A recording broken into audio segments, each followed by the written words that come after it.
Hi, everyone. Welcome to Sobriety Unleashed, the podcast that helps you quit drinking, live an alcohol-free life. I'm Simon. And I'm Ellen. And today we are talking about, well, it's quite apt, really. We're talking about alcohol and anxiety because I don't know about you, Simon, but I'm a little bit anxious today because we're doing this slightly different today, aren't we? Yeah, we're recording the podcast live on YouTube, which is absolutely anxiety inducing. It is. So we're live in front of a studio audience. But it's good. And this is a subject that I know, like you, it's really close to your heart because drinking, alcohol, and anxiety was something. There's a few different sections of this subject, which is really interesting. For you, I know that you used to drink alcohol to kind of overcome your anxiety. And for me, my long-term sobriety has a lot to do with sobriety has a lot to do with me dealing with my anxiety that I didn't even realize I had when I used to drink alcohol. And it's only come to light that I'm a real high functioning or over functioning anxious person. But first of all, let's find out about you and your story with kind of alcohol and anxiety. Yeah, absolutely. I didn't realize that I was drinking for anxiety or as a coping mechanism for anxiety. But what I did notice over the years was I was getting more and more anxious. And it actually got to a point where I was working in a law firm as the marketing director, and I had to give a monthly presentation only to 15 or 20 people. Yeah. And I got to the point where I couldn't read the presentation out, and I had to get the boss to do it for me while I sat there like a bit of an idiot. And that was when I realized that my anxiety was getting bad. I was having panic attacks. I never really connected it to alcohol. And I'm not saying alcohol was completely to blame for my anxiety, but it was definitely fuel on the fire. And when I quit, it took a little while, but I noticed how it went down from about 8 or 9 out of 10, just steadily after a couple of months, down to 7, 6, 5, 4. And then it's probably been at about 2 or 3 out of 10 ever since. And actually, I track it every day. I just use in my journal, I make a note of what my anxiety is, and I pay attention to what increases it, what helps me reduce it. So I really think that self-care routine is important. And I know you've got a good self-care routine, Ellen. Absolutely. And I think it's really interesting that you say like the giving the report made you really, really anxious, because I know that in school and in college, it was something that I couldn't do was get up in front of the class and speak. I would call in sick every single time it was my turn to do like stand in front of the class. I was like, I am having none of that. And yet we're both here today doing a live stream on YouTube. So it's really interesting how we've completely overcome that. And I think once you become more confident in yourself and that anxiety goes, then you find yourself being able to be outside your comfort zone and do things that you couldn't do before. That's so true. And I've even written a book about anxiety. I like that you got that in there. Yeah. If you're listening to the podcast and you're not on the YouTube live, you're not going to be able to see it. But it's a book called FAQs on Anxiety. And if you are watching live on YouTube, do post a comment if you've got questions, worries or anything. I can see Steve's here who says he's grateful for our pearls of wisdom. Linda's here. Hi, Simon and Ellen. You can do hard things. Yeah, you absolutely can. Yeah, so Linda, that's Linda from our group who, yes, I always go back to, we can do hard things. And it's so in life, I used to stand back and think, oh, I can't do that. I can never do that. It would make me too nervous. And actually, that's one of the affirmations I use all the time. And I say it to people that I work with. We can do hard things. So that conversation that you think is difficult, that getting up and speaking in front of people that you think is difficult, go and do it, because we can do hard things. And especially when you quit alcohol, you realize if you can quit alcohol, you can do anything you want to. Yeah. And actually, talking about hard things, about 7 or 8 months after I quit, I was invited to talk at This Naked Mind Live in Denver, audience of 500 or 600 people on the stage on my own, giving a 25 minute presentation. And I went up there, and not only did I do it, I enjoyed it. There was a bit of anxiety, of course, but it felt like natural anxiety that was sort of right for the moment. And that's good anxiety. That is, this is slightly outside your comfort zone, which I think gives you a natural high that you're seeking when you drink alcohol. And you can't get that. For me, it's always being slightly outside my comfort zone. When I gave up alcohol, I always go on about it. I started climbing, which I'd always wanted to try and couldn't. That's way outside my comfort zone. And I went skydiving, which I had like zero anxiety. It was the weirdest thing. I was completely, from when I used to drink, saying I will never do that, to giving up alcohol, having confidence in myself, being in that situation and saying, I know I want to do this. I know that I will regret it if I don't. So I went up there 100% calm and like, no, I've got this. This is really, really good fun. Yeah. And when you do those things, those hard things, as you say, not only does it help with anxiety and overcoming fears, it also helps your sense of self-worth. You start to feel empowered, good about yourself, know that you can face into challenging things and overcome them. And let's be honest, we don't always succeed. We don't always succeed the first time. But I think when you've got that mindset of, I'm going to give this a go, I'm going to do my best. And you learn to fail well. Because if you're not failing, then you're not pushing yourself. And it's only with learning to fail and learning to fail well that you can build your confidence and that anxiety starts to diminish slightly. Yeah. And I firmly believe that actually we only really fail when we stop trying, when we just give up on something. Absolutely. Absolutely. Tell me a little bit more about the effects of alcohol and anxiety, because I know you're a bit of an expert in this. Yeah. I mean, alcohol messes with various different areas of the brain. I'm not a brain expert, but it plays havoc with so many of the chemicals in there, and it essentially is scientifically proven to heighten anxiety. And then of course the big piece with it, you often hear people talk about hang-anxiety, where they've got anxiety the next morning after drinking, combined with a hangover, combined with regrettable behavior that they feel shame and guilt from the night before, and it all comes together to create this kind of mega anxiety. And for me, what I would then do is I would sort of recover from the hangover slightly throughout the morning, and then I would start fantasizing about drinking again, think that, well, that's going to ease it, I can drink again in the evening, and I would just get stuck in this absolute cycle of it. So it's about really becoming brave enough to break that cycle and knowing that there's something so much better, far superior to living in that daily repetitive destructive pattern. And of course the brain is kind of wired because of past behaviors to reach for alcohol every time that you feel anxious, because that's all it knows. And as far as the brain's concerned, it's like, well, job done, I'm not anxious anymore. But it doesn't take into account everything that follows and the massive anxiety you have the next day. And it only really takes, doesn't it, building up some new experiences and some new neural pathways for the brain to realize that actually it's not just alcohol. And you touched on it earlier, like daily routine for me is key to dealing with anxiety, but emotions in general in sobriety. We're just so used to using alcohol to numb out, but as soon as we are faced with those emotions, it's completely different. Yeah, I couldn't agree more. And I think what has happened for me over the nearly 4 years that I've been alcohol free, and it took a bit of time, I didn't have as much guidance as is available to people now, is I've really, like, I understand myself better. I know what I like, I know what I don't like, and I know what healthy coping mechanisms work for me. I'll never forget when I got diagnosed with ADHD. I mean, you wouldn't forget it, would you? But that I remember the specialist said to me that when you have ADHD, it's like your brain is on a hunt for dopamine. It's constantly looking for new sources of dopamine, which is why people with ADHD flip from one thing to another. Focus, 1 minute I want to play a video game, I want to paint a painting, I want to go for a walk, I want to go and ride a bike. You know, it's like this constant hunt for dopamine. But actually that really helped me, because it made me realize one of the reasons why I'd been using alcohol, because it quietens down the thoughts and it gives you a hit. And it also allowed me to really take a closer look at what positive coping mechanisms I was using, which ones really worked for me and allowed me to feel good and get that hit of dopamine in a healthy way.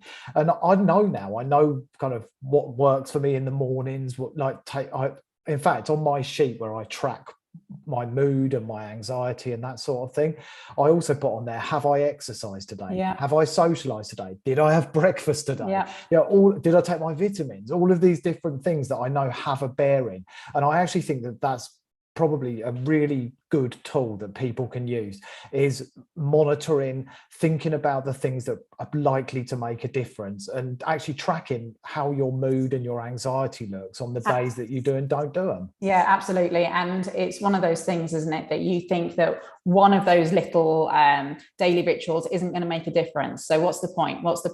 But you add them all together and they make a huge difference. And I did an Instagram post on it last night, actually, about the fact that well, for the past few years, I've been living with somebody with mental health problems, and we've been living in this state of heightened anxiety all the time. And so it is through daily rituals. It's through walking each day, eating well, good nutrition, connecting with friends, setting boundaries, taking time out for myself, other self-care rituals, going off and having a massage, whatever, all those things that are really important. As soon as I start to drop some of those, it's like a warning flag that, hang on, something is not right. It's okay. Life gets in the way sometimes, doesn't it? So we can't always be walking. We can't always be exercising. We need to go to work. We need to earn a living. We need to sort the kids. But what I do know, as soon as I'm having 3 or 4 days where I haven't done something, then that's when I know that I'm going to be overwhelmed with anxiety. And that is such a trigger. I go back to anxiety and long-term sobriety for me are linked, because I know that anxiety and stress are a massive warning sign, a massive trigger for me, possibly relapsing. Yeah, that's really insightful, actually. And it just brought something to mind when you mentioned about your house, when you were saying about home. And one of the things that came up for me through like therapy work and working with counselors and things was actually understanding a bit more about the things that make me anxious. And I think it can be really beneficial to drill into what's really coming up for you. And I actually noticed a pattern around a lot of my anxiety, and a lot of it related back to this kind of underlying fear of losing my home, and it was linked to things around money and finances. They tended to press my buttons much more so than perhaps being anxious. There's Ellen's dog. There's my dog saying hello. You said your dog was my dog will not go the whole half hour without making a noise. We might even see the dog if you're watching live on YouTube. What I found was that there was a real link with anxiety and certain sort of triggers around finances, fear of losing my home.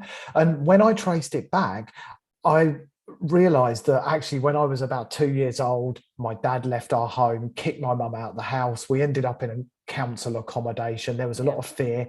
And I realized there was a direct link from something quite traumatic that happened to me when I was very, very young. And I found that quite comforting, because I then kind of could say to my anxiety, right, I know why you're here. I know what this is all about, and I knew that I had it heightened for certain things. Yeah, that is really, just going back to that, you try and control your dopamine hits. For anyone that is interested in learning a bit more about that Huberman Lab has a really great podcast as well, where he's talking about people who are constantly searching for that dopamine hit and how we can control the dopamine so that we level out a little bit more. There's not the highs and lows, because of course with all the dopamine, highs come the lows as well. So anyone that's interested in that's the Huberman Lab podcast as well. I think I need to check that out. It is a really, really good podcast. So there's a few people watching live on YouTube, which is great. I think it's the first time we've done it, recorded the podcast live on YouTube. So that we thought we'd lean into our own anxiety. So Diane's here as well. Hi, Diane. And Alexandra said, I suffer from depression. I didn't start drinking until I was 34. It'd be good to hear a bit more about that, Alexandra, if you could share a bit about whether, were you experiencing depression prior to starting drinking? Did you think that alcohol was perhaps, or kind of, did you get unconsciously drawn to alcohol as a way of perhaps coping with the depression? Do you have any idea where it comes from? This is a big one close to my heart, because my husband, or now my ex-husband, he has suffered from mental health problems, and depression was a massive part of it. And alcohol was something that he really leaned on to self-medicate before going to the doctors. And we talk about self-care rituals. And I think, people think about like exercise, eating well, having a massage, taking a bath. But actually, do you know what real self-care goes to? Is being mindful of how you're feeling and dealing with that. It can be to going to the doctors, going to a therapist, reaching out for help. For me, that is real self-care, saying, do you know what? I'm not coping today. I feel overwhelming anxiety, and going to those people that are a safe space. So depression, it's linked so much with alcohol and people self-medicating, of course, to try and escape it. But is the worst thing that you can do for your depression. Yeah, it really is. And I think also, just to piggyback on what you shared there, Ellen, as well, I think one of the other things as well in terms of self-care is really honoring your values. And like a lot of people who come into the journey of quitting drinking, they don't really know who they are. They don't really know what their values look like. And when we start understanding them better, the things that bring joy into our life, the things that really piss us off, whatever it might be, we can start aligning our life with those values, because so much of the anxiety, the low moods, the emotional triggers comes from us not living our line in accordance with who we really are. And there's a real imbalance then between our core values and our actions and what we're doing. And when there's that like massive gap in between, then we're so unhappy with ourselves. I think it's only, I love this subject. This is me, like sobriety to me is all about living by your core values, working out what those are. I love working with people to find out what their core values are, and then like bringing mindfulness to it. Keep on, do my actions and my behaviors align with the core values and with the person that I wanted to be? One thing that I really realized was that I would wake up on a Sunday morning and I would be overwhelmed with anxiety, and I would get really, really cross and angry. And the kids would wake up and I'd be like, this house is a mess, nobody helps me. And they'd be like, holy shit, man, we've just woken up, like what's going on? And it was only when I could take a step back and say, what is it? Now, I don't want to be an angry person. That doesn't align with my core values. Definitely not as a mother. I want to be someone who's calm, that they can talk to. What is going on? Taking some mindfulness of like, okay, what is this situation about? I'm feeling anxious. I'm feeling overwhelmed. And then what can I do to stop that? These are the action steps that I can take to stop me feeling overwhelmed with anxiety. And then it changes how I behave. Yeah. And I think the big thing that comes to mind in all of this as well is being able to actually acknowledge that it's with you, instead of allowing it to overwhelm you and then just reacting to it. Actually just pausing and saying, I'm feeling quite anxious right now. That's with me in this moment. And that's okay. And it will pass. I'm not an anxious person. I'm just feeling anxious right now. This will pass. And Juan is on. What a cool name. He said, OMG, I just found out about this channel a few hours ago, and he's here with us live while we're recording the podcast. So Alexandra has shared, she said, because I obviously asked her to share a bit more, and she said, I had depression for years. I got into a relationship when I was 33. He started to abuse me mentally and physically, and then I started to buy a bottle of wine to numb. I feel shame about that. Well, Ellen, I think you're probably best placed to speak about this. Yeah, absolutely. And I have no shame in sharing this story, actually. So I've been in a relationship, my 20-year marriage, my 25-year relationship with my husband, who started suffering from mental health problems like 6 or 7 years ago, and started to rely on alcohol and cannabis to self-medicate. And I am now out of that situation. His choice, not mine. And like we just said, I stuck with my core values of trying to help all the way along. But I didn't use alcohol to numb out. In fact, I think it was the other way around. As soon as I found sobriety and had more faith in myself and felt more empowered, I started setting boundaries and expecting more from other people around me. And it was with that I could gain some clarity of exactly what was going on. You know, abuse, it is not your fault. It is absolutely not your fault. What you are responsible for, though, is how you react and setting those boundaries, what you do when, how you react in that moment. That's the only thing you can control. We talked about it a while ago about control was a huge thing for me. Living with someone who there's kind of mental abuse, you try and control the situation, or certainly I try to control this situation, thinking if I can just keep all of it together, it will be okay. That led to me being like up to here with anxiety, really, really stressed on a major level. And of course, I couldn't control everything, and the wheels fall off when you try and control everything. I'm definitely an over-functioning person when it comes to anxiety, but the lesson learned is I can only control my response to that's going on around me. So for me, it's keep on going back to your core values. Who do you want to be? How do you want to react to that? Don't stay in an abusive relationship. Set some boundaries. Like you're worthy of more, for sure. Couldn't have put it better.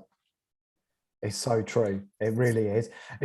I'll never forget when I was doing therapy. I think I've shared this on a couple of things in the past, but it just rings so true. You hear the term soulmates all the time. And I know I've mentioned this, but not everybody's heard it. So I'm going to mention it again. But they talked about wound mates, how people are actually brought together by their wounds. Yeah. And like my wife was bullied at school. So her big trigger is this fear of people hating her. Like when she feels hated by someone, it brings back all that stuff about being bullied. And then my issue from being young was being rejected by my father, and my mother was kind of emotionally absent one minute and overbearing the next. And it was actually when we met each other subconsciously, I think we thought that we were going to fix each other's problems, meet each other's needs.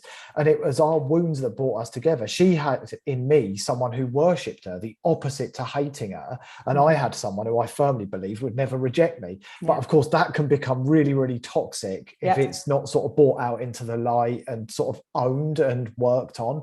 And I just wanted to sort of add it to what you shared. Absolutely. And that was the problem in my relationship, was that it became toxic because for exactly kind of the same reason, is I thought that I could fix everything. It's okay. Like I'm the complete opposite of that. I always seek to be somebody who's better. If there is a problem, I find a solution for it.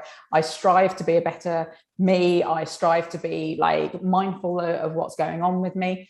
And I thought that I could fix this situation, and completely subconsciously, I didn't ever think, oh, I know I can fix this situation. It was just like, here's somebody that's broken, but it's okay. I can hold this shit together for all of us. And that turned into me enabling him to do this, to manipulate the situation all the time, to manipulate me all the time. And we just couldn't get out of that cycle eventually. Yeah. And so much of it comes back to control and toxic shame, where like your husband or ex-husband has kind of grown up with this low sense of self but then he kind of projects it onto others, clings to every possible way he can control a situation or manipulate someone so everything's about him or whatever it might be. I don't know. I wasn't in the relationship. It was exactly like that. I think abuse, it does, emotional abuse, it really is that. It turns to everything is about that person. And it's very, very difficult for the caretaker in that relationship because there's no one kind of there for you. When I say no one, I have amazing friends, and shout out to all my friends that have got me through the last few months, because they have been amazing. And that's the thing with anxiety as well. You will have people around you that breed anxiety, that love the drama, that love like, oh my God. And you think about it, you think as teenagers, like if we would go to another teenager, oh my God, have you heard so-and-so and so-and-so? And that would mount and mount and mount. Don't seek those people out if you suffer from anxiety. Seek out the people that say, okay, do you have enough information to panic? The answer normally is no. 90% of the time, we don't have enough information to be really anxious. And ask yourself another question, or I'll get them to ask you the question. If you panic, is it going to change the situation? Because 100% of the time, that is a no.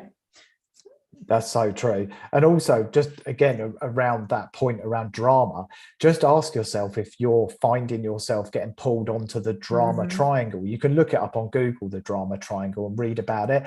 But essentially, if you or one of the other people in the situation are playing the rescuer, the persecutor, or the victim, likelihood is you're on the drama triangle. And as Ellen said, the best thing you can do is just walk away, go in the opposite direction. So there's a few more comments come in. And Alexander said, I literally did not drink anything until I was 34. And then Juan said, I'm 23. I've been drinking since like 12 years old, and it always helped with my anxiety and depression. But now it's at the lowest point of my life. It's so hard coming home from a Latino household where everybody drinks. But he is determined to get his life back. That's fantastic. And what a fantastic age to already start.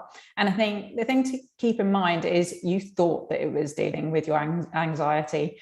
But the truth is it wasn't dealing with your anxiety. It was just numbing everything out. And I think as a result, when I was drinking quite a lot by the time I was 13, 14, we have this arrested development. We don't know how to self-soothe when we're feeling all these emotions. So it's difficult when you stop drinking alcohol and all of a sudden you're completely aware and completely present for all of that anxiety and all of those emotions that come with it.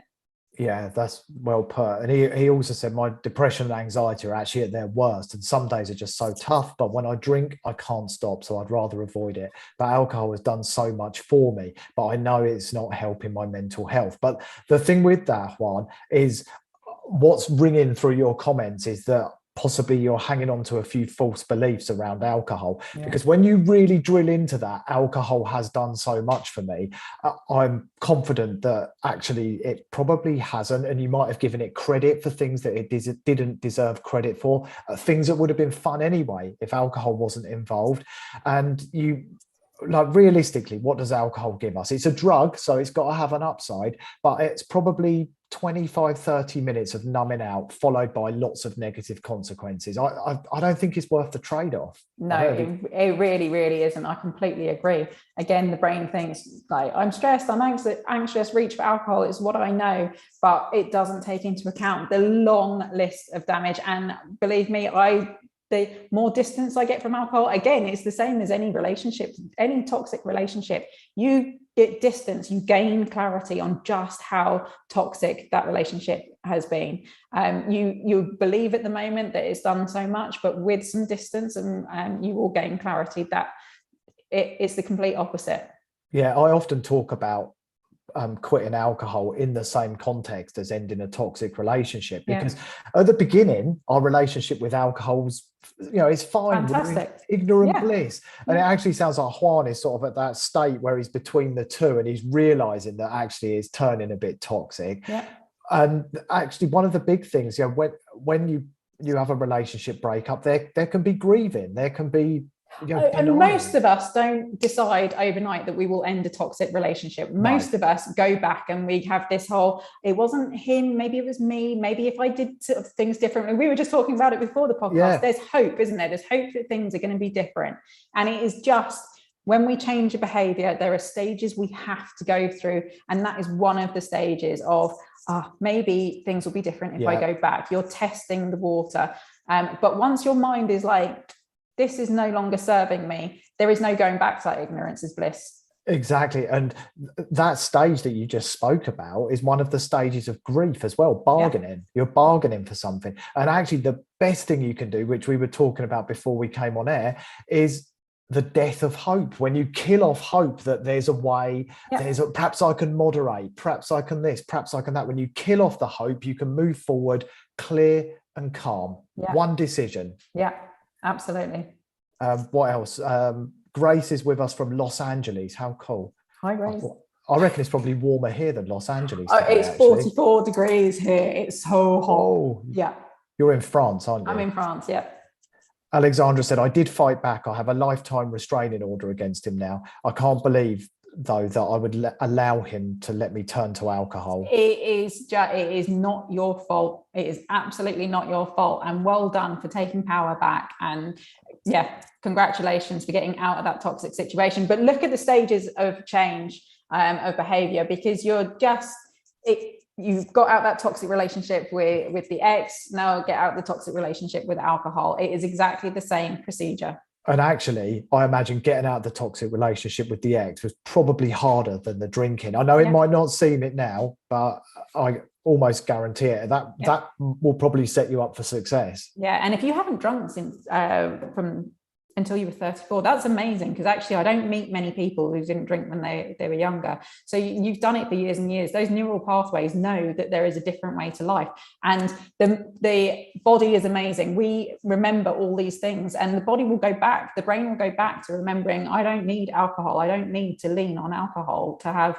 a good time or to be okay. You just maybe things that can build your confidence, and going back to those daily rituals of what works for you. For me, it's mindfulness, being very grounded in the moment, and all those things like the walking, connecting with people that make you feel good. Follow the good energy. Yeah, that's true. And actually, Alexandra's thinking about it. She's got more alcohol-free years than probably the entire community added together. Yeah, absolutely. That's a good spot. So Juan said, I agree that that hope is, that little hope is there. It'd give me confidence with people, my own family and my girls. I'm just so used to drinking and having a blast, but now it's not fun. I only drink at gatherings, usually on the weekends, but I used to do it every weekend. All I would look forward to is the weekend. My week would be miserable and the weekend would be fun. I've started therapy. I hope it works. Thank you, guys. Yeah, it will work. If you embrace it, it will work. And I tell you what, my weekends, I used to look forward to the weekends. It used to be all about the weekends, didn't it? And when I was trying to moderate, the weekends would become like Wednesday, Thursday, Friday, Saturday, Sunday. But my weekends now are so much longer because I'm not wasting at least 8 hours a day thinking, planning, drinking, or recovering from a hangover. I have so much more time and can connect with people that I love, and that I show up as the authentic me. And that is the most empowering thing ever. And I think, Juan, as well, it's really worth analysing whether alcohol really made those events fun. Would they have been fun anyway? Or were you around people where the relationships aren't all that authentic and they were just about drinking? And perhaps, you might want to find some new people to connect with, new social 100%, circles. Yeah. So I would really look at that, because it sounds like you might have given alcohol the credit for bringing fun into your life. And I know, I used to believe that too. Yeah. I know that actually we can have so much more fun when we don't drink. Yeah. And I think alcohol is sneaky as well. Like, I'm 3.5 years down the line, but I still occasionally, I'm like, wouldn't it be fun? There are still occasions when my brain goes there, but I know for a fact that it isn't the alcohol that makes the situation. It is the people that you're around. And if the people you're around make you want to drink, then you need to find new people. Yeah, absolutely. Who else? Someone else commented, I'm trying to get back to life before alcohol. Alexandra said, I definitely didn't drink until I got into that relationship with him. Absolutely not. And Juan said, what is scary? I don't know a life without alcohol. I've been doing this since a child. My social anxiety gets the best of me, even with the closest people I know. I really think that therapy is going to help you, Juan, and really drilling into the reasons why you've had this need to numb out from certain things, to allow alcohol to have such importance in your life. Because I imagine, I don't know whether you are now, but you've probably been putting it ahead of all the important things in your life. And for me, what I did was I made a non-negotiable commitment that I would no longer put alcohol in front of my wife, my son, my work, my exercise, all of those things. But I think it took me a while to get there. I had to be ready to truly make that commitment and mean it. Yeah. And when you say it's scary because I don't know life without alcohol, turn that around. It's exciting. You don't know who you could be without alcohol in your life. Alcohol will always be there if you decide you hate life alcohol free. But my bet is that you will embrace it, and you'll find that sobriety, actually, the person that you become alcohol free, is much, much stronger, and that you love yourself much more when you're alcohol free. Yeah, that's a really good point, actually. I mean, I must admit, when I started exploring an alcohol-free life, I did get excited. I knew that I was going to gain so much and I wasn't going to lose anything, that my life was going to be better. And I was joining this amazing community. Yep. I did a video on my YouTube channel called Why We Need to Think Like Vegans. And it was all about how people who make a choice, a lifestyle choice to be vegan, they don't sit in the corner crying because they can't have steak and dairy. They're passionate about it. They're proud of it. Sober, yeah. And we're sober and proud as well. It's like, this is an exciting thing. This is an exciting stage of your life. Yeah, absolutely. And the stigma, even from when I quit drinking almost 4 years ago, the stigma's shifted even further. Yeah. And it's the new trend. It's a trend, right? Yeah, without a doubt. Yeah, exactly. There's so many other YouTubers and podcasts and books. None as good as us. Yeah, none are as good as us. Absolutely. Alexandra said, I feel like alcohol had hijacked me. So yeah, I can relate to that. And Juan said, not to mention all my friends and everyone I know drinks, and I'm at the age where that's all they do. My family drinks. I drank the first time out of my dad's whiskey bottle. But you're right, the negative thoughts get the better of me. Thank you. I need to be positive. Yeah, absolutely. And just remember, there's like half the world that don't drink. So the people around you, they're drinking, but there's half the world that celebrate, commiserate, have fun, all alcohol free. And you can be one of them as well. Yeah, absolutely. It's so true. And Alexandra said, I think I turned to drink because no one would believe the abuse I went through. I needed to numb. I couldn't understand that. I can understand that as well. And actually that brings me to a point of that I am going to set up a Zoom call for people that are living with abuse or living with people with mental health problems, because there is not enough help out there for people that go through it. There's people that judge you. There's people that say, oh, why don't you just leave? But it's not as easy as that when you're in that toxic relationship. So Alexandra, watch this space. Yeah, that sounds really beneficial. I think one of the really interesting things, I could talk about relationships for hours on end. I won't, don't worry.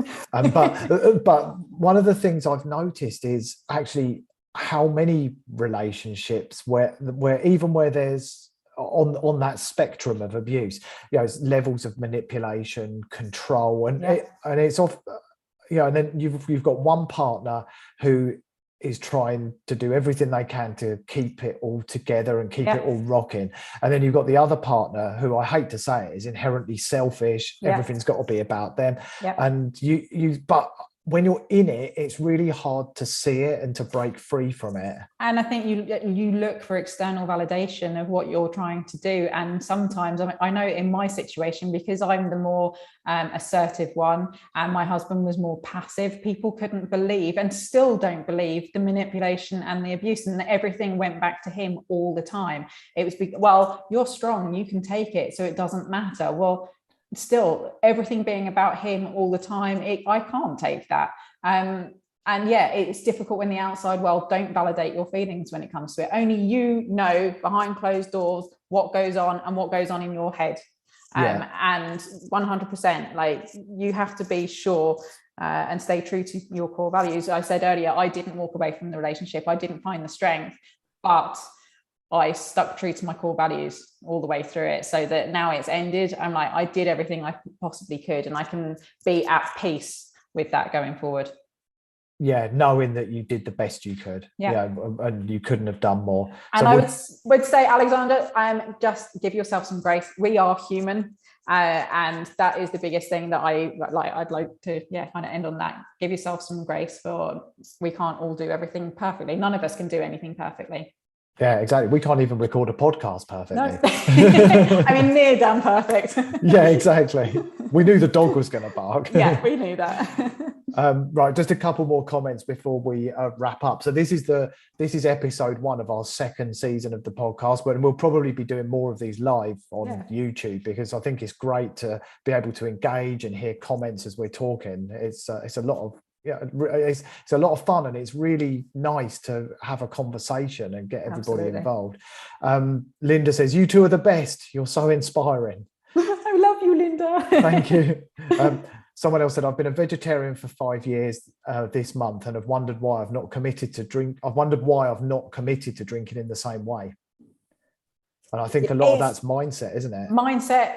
Look at, again, go back to that, the stages of change. Look where you are and what you need to do to get onto that next stage. As soon as you make a choice, and just one choice, then you're alcohol free from now on.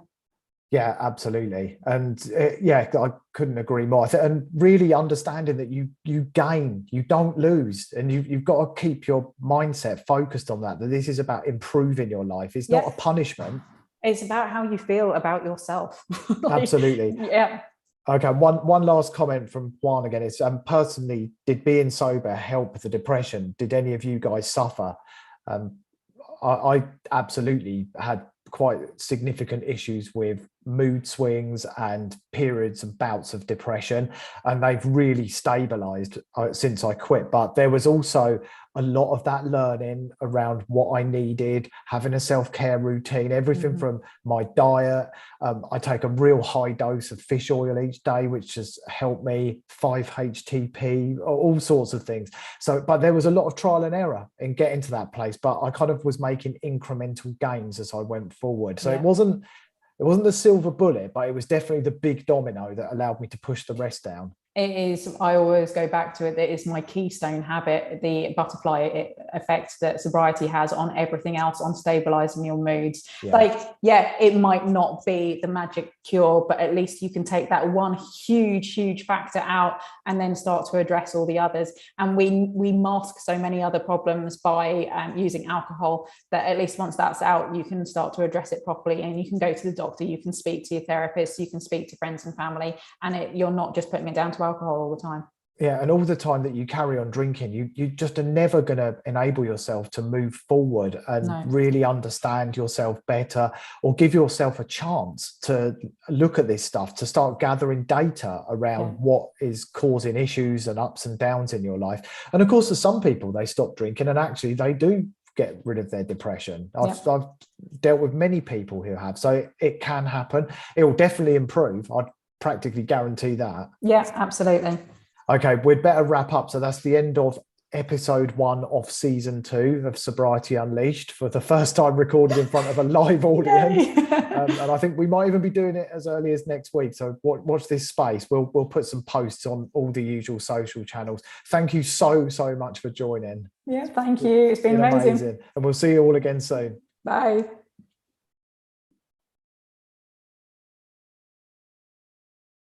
Okay.